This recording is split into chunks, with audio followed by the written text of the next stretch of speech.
Hello everybody, welcome to the HTML5 course. In this video, I'm going to continue my setup of the web page. I'm going to show you how to create a form. If you want to learn more about HTML5, you can refer to my videos that are listed on the description part of the video. So let me create the form first.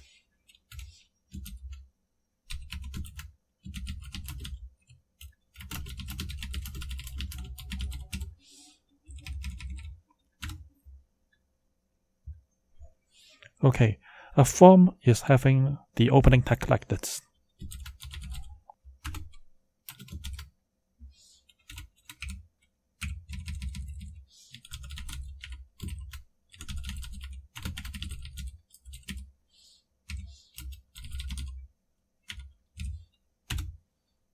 Okay, a form is having the opening tag in this format. We need to mention the action of the form, which links to a certain PHP page for the server handling of your information provided to the form. And the method here is going to tell the web page that I'm going to post something onto the server side.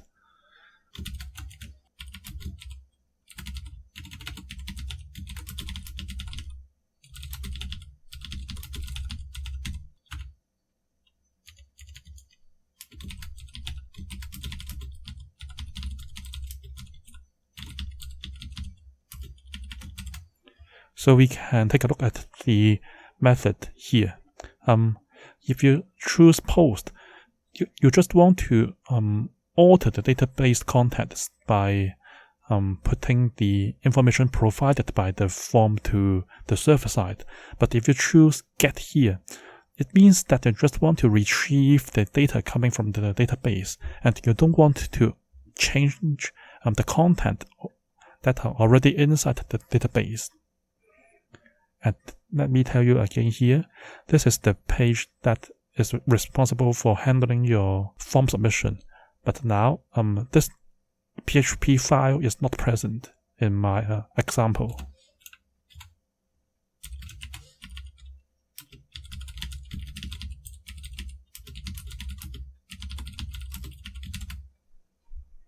Okay, I just want to show you how to create a form. I'm not going to tell you the way to handle the contents obtained from the form. So let me continue to set up the form.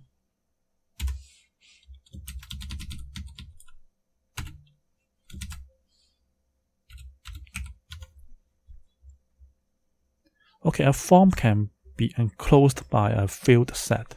What does it mean by that? In this field set, I'm going to put a lot of elements that can help me collect information from the user of the web page. So the first thing to include in the field set can be a legend.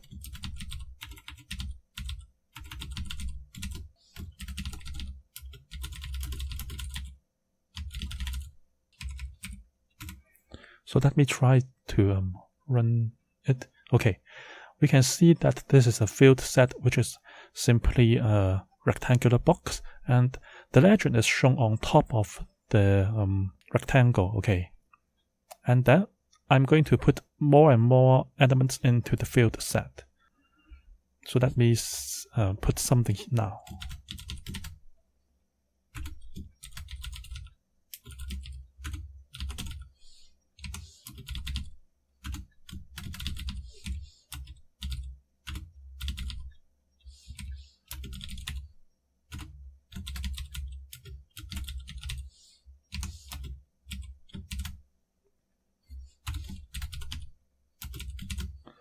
Okay, what I type here is that I want to put an input element that is known as the text type. Okay, it is simply a text box, and we can see that the value here represents the default value that is going to be put to the text box. So if you don't want to change the thing here, I would just send John Smith to the server side. But if you want to change the name, you just type something here. For example, Jack Roberts. and then you will be able to change the value to be sent to the server side. And let me tell you something about the attribute value pairs included in the input element here. Type here simply tells me that I'm going to set up a text box, and name here is simply the name of the element here, okay? And the ID here is simply the identity name for this particular input element for the current HTML file. It is an identification for locating your input elements in to be handled or processed by the CSS or JavaScript files if you really have some such files to connect to the web page. And the name here is simply the name of the element.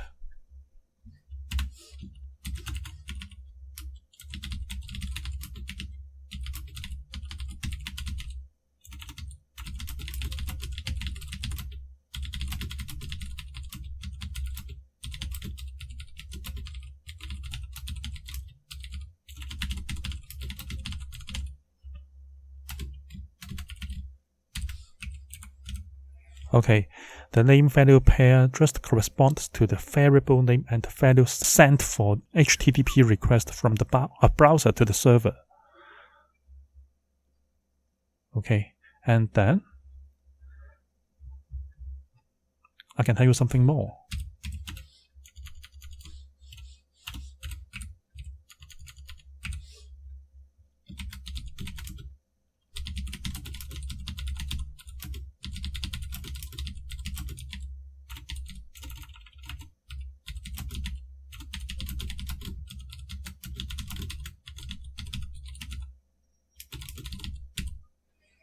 The ID helps to identify the elements in HTML file for CSS and JavaScript to use.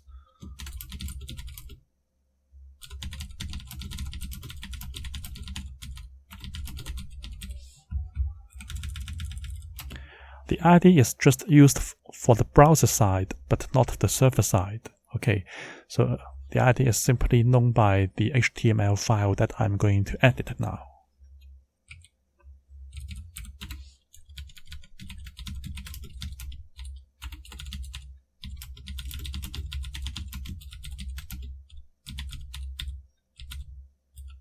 And one more thing to consider is that the ID is unique in the entire HTML document. That means we cannot have two elements that have the same ID. Okay. Now I'm going to put another input element.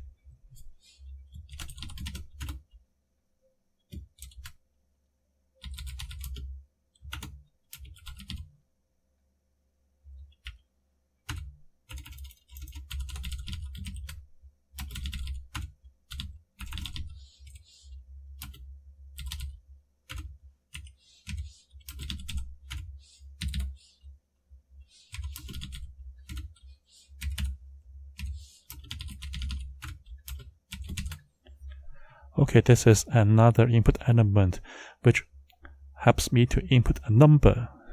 So let me see the effect.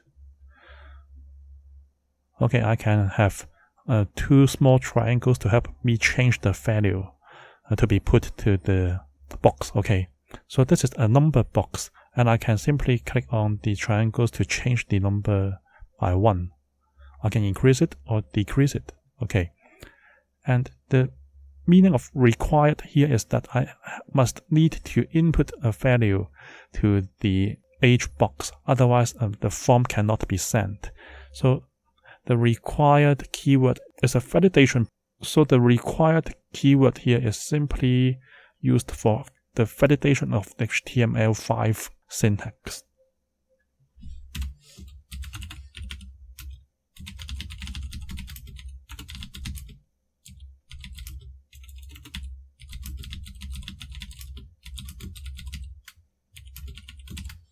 That means we cannot ignore the number before we send the form.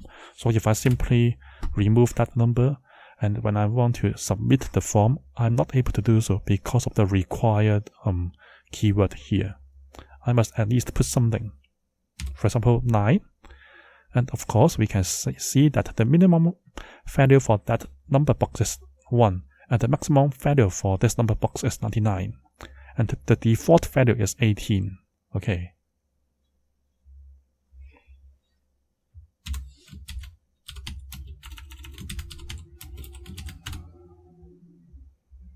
Now I put another element.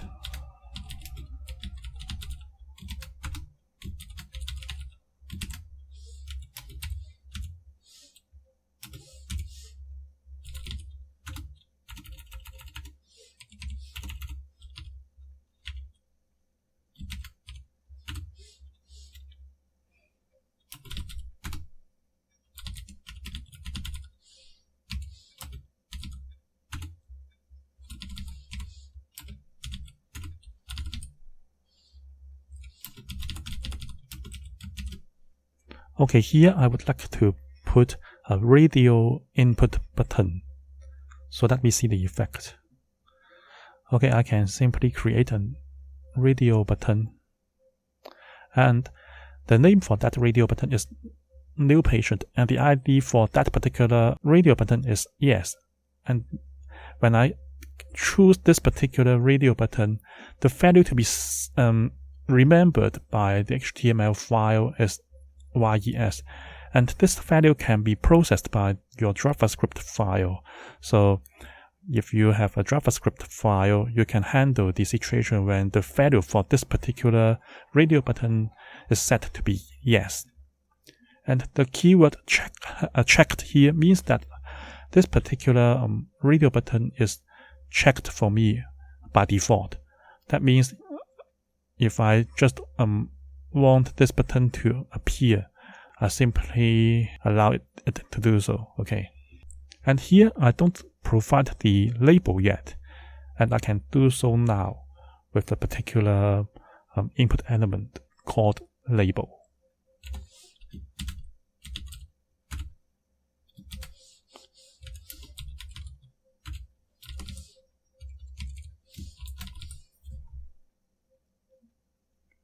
Okay, what does it mean by the label element here? The labeled element is joining the radio button that has the ID called yes. Okay, so this label joins this particular radio button, and the content to be shown on the label is simply yes here. The advantage of using the label element for the label is that I can simply choose the label to choose the particular radio button. I can show you an example later that is not that efficient than this way.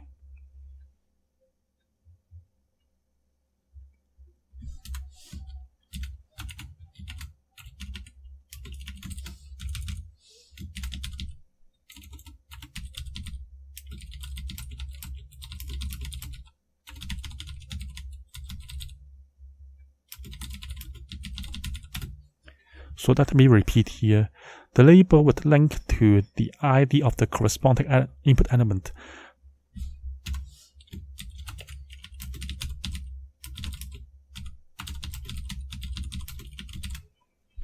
Again, if I set the label in this particular way, the label can be clicked so that the neighboring radio button is also checked by this way. Now I want to give you another way of setting up a radio button.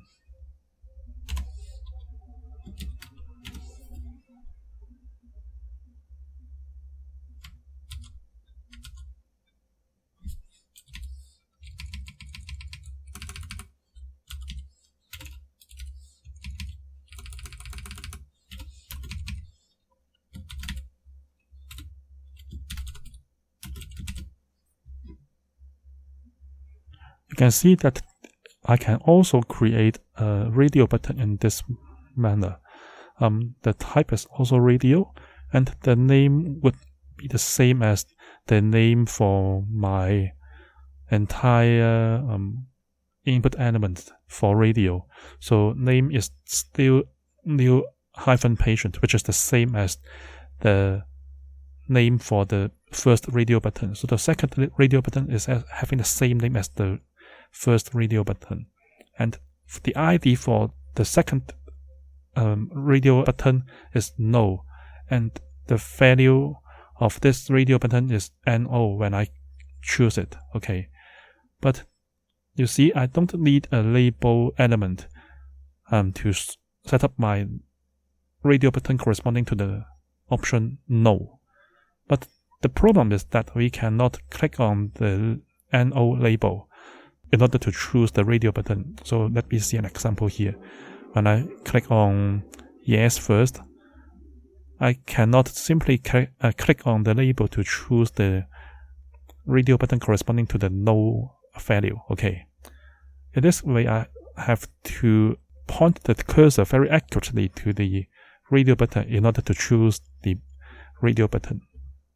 So in this way, it is not that efficient to choose the particular radio button if I do not set the label element, as my first case shows you. Okay.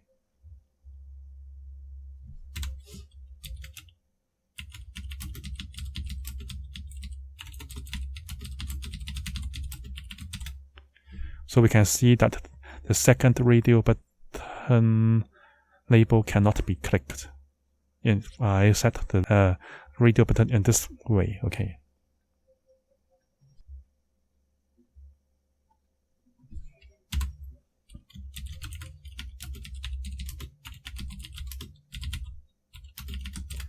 Now I'm going to show you a pull-down menu in this way.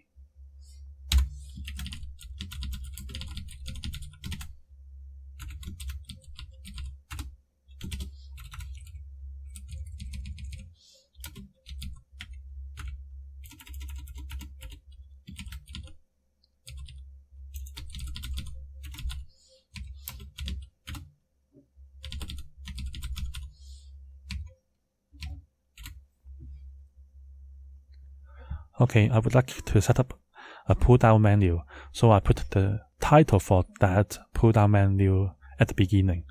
And then I need to use the select element by setting the ID for that select element and the name for that select element. I would simply use residency for both the ID and the name for this particular select element.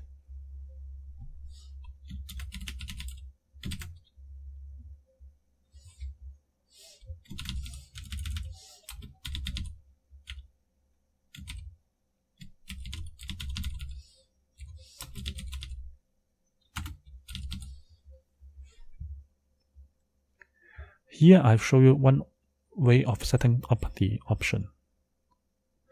Option is the thing that can be chosen inside the pull-down menu.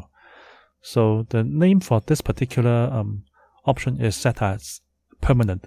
And when I click on it, the value corresponding to this option element will be set as yes. And the content to be shown on the web page is simply stated here, YES, okay. So I can set up more choices now.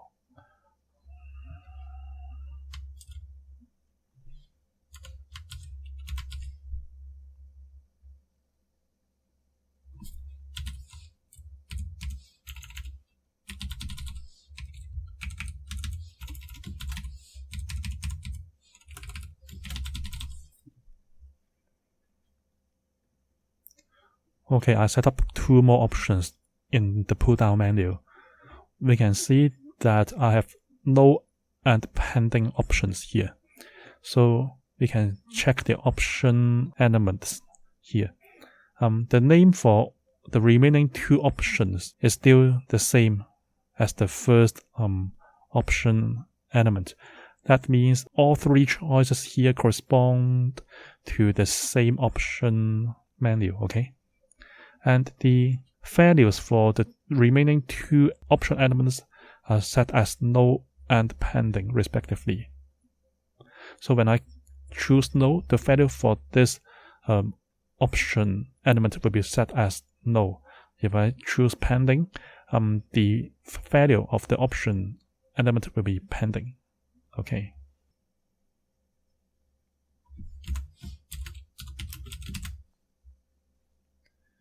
And then I'm going to set up a checkbox.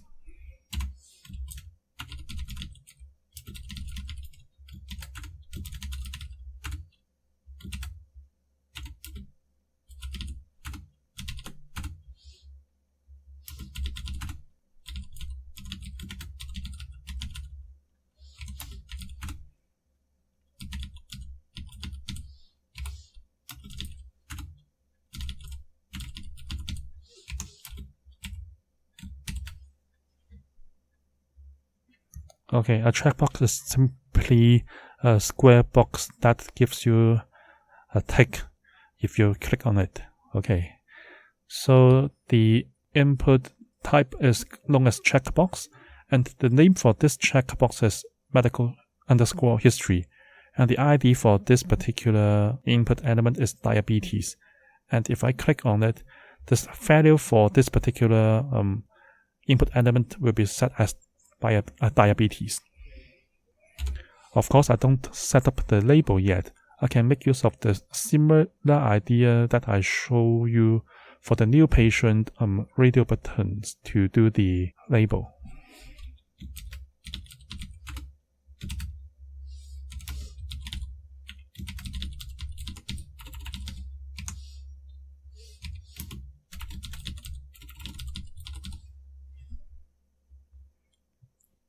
Okay, we can see that the label would link to the element with ID, which is known as diabetes.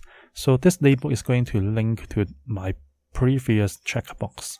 So when I click on diabetes, I will be able to choose the particular checkbox next to the word diabetes. So the label and the checkbox are linked together by using the same ID value here and there. Okay. And for this case, the label can be clicked.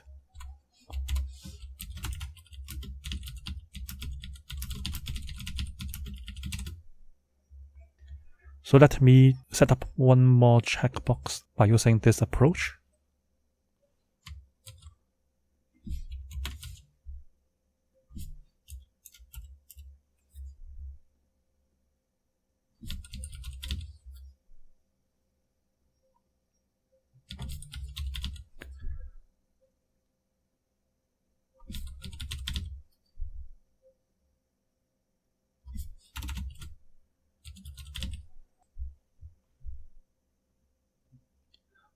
Okay, so now I have one more checkbox corresponding to the asthma medical history.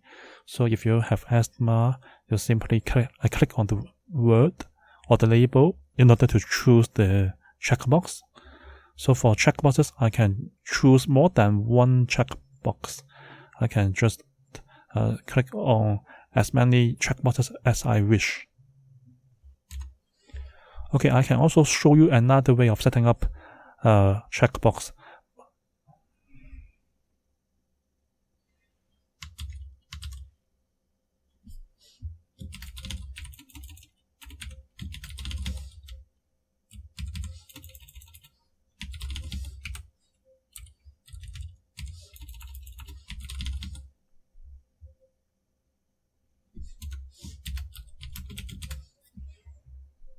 Of course, in this way, the label cannot be clicked.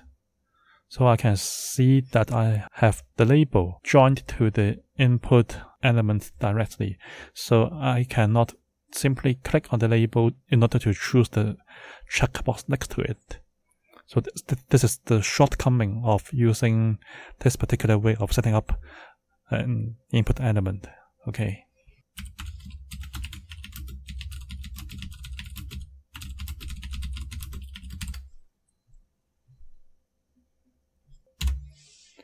Now I would like to set up an input element for date entry.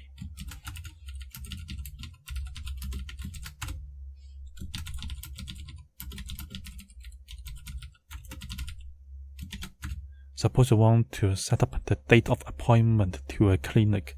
How can you do this? I can have such an idea.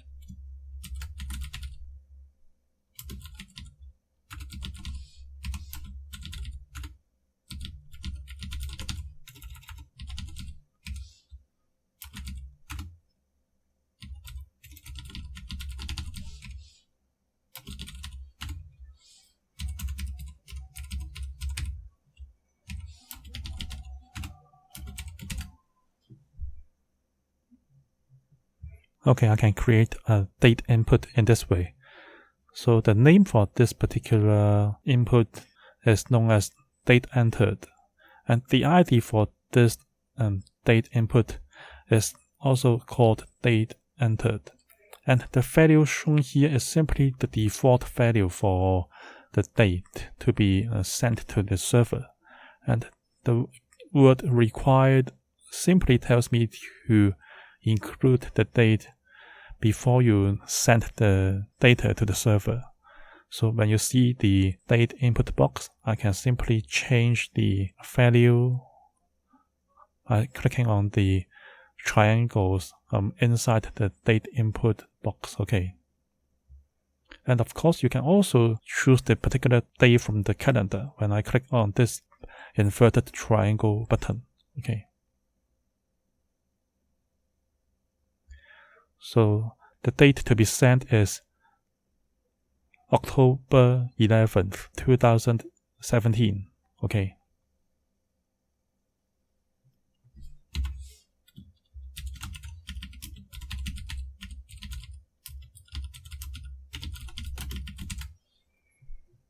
Now I would like to create a text box that can allow you to enter more lines than just an ordinary text box can do.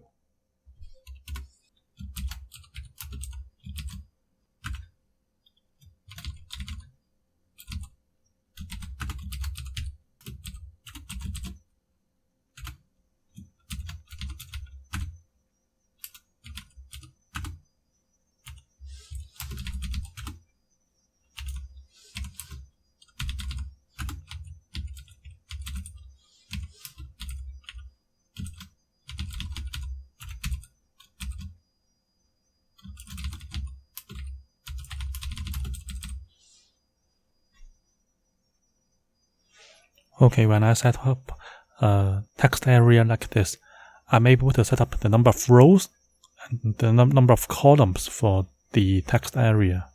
And the name for this text area element is known as remarks, and the ID is also known as remarks. And here, this is the default value to be put into the text box. So you can change the content in the text area to say something like this. And then the original default value will be deleted and replaced by what you have put just now. Okay.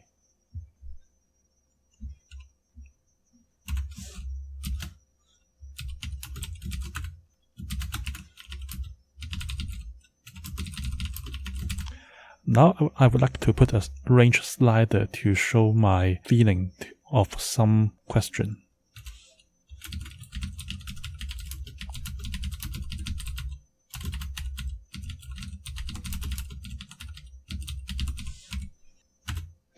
Now I would like to show my satisfaction of the form design by using a range slider. So what does it mean by a range slider? Let me create it first.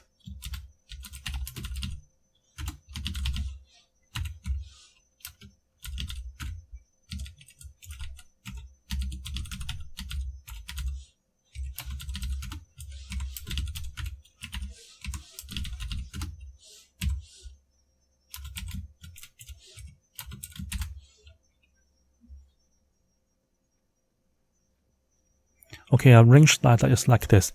The minimum value for the range slider is 1, and the maximum value for this range slider is 10. The default value here is 5, so we can see that the slider is in the middle of the entire bar. Okay, so when I pull the slider more to the left hand side, the value will be tending to 1. And when I pull pull the slider to a bit right hand side, the value will be close to the maximum value of 10. Okay. And when we use the range slider, it is noted that the exact value to be input may be unimportant. We just need to input the relative feeling of your particular question by using the range slider.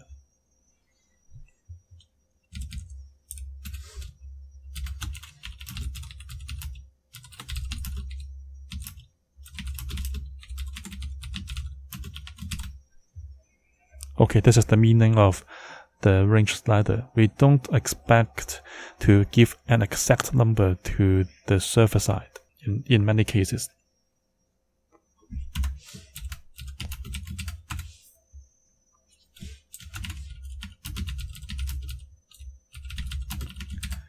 Finally, I need to generate a submit button so that I can send the data to the server.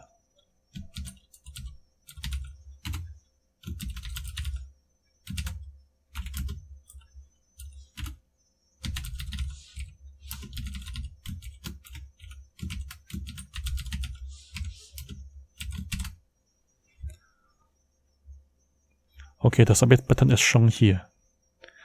And we can see that the type for this input element is simply submit, and the value is submit.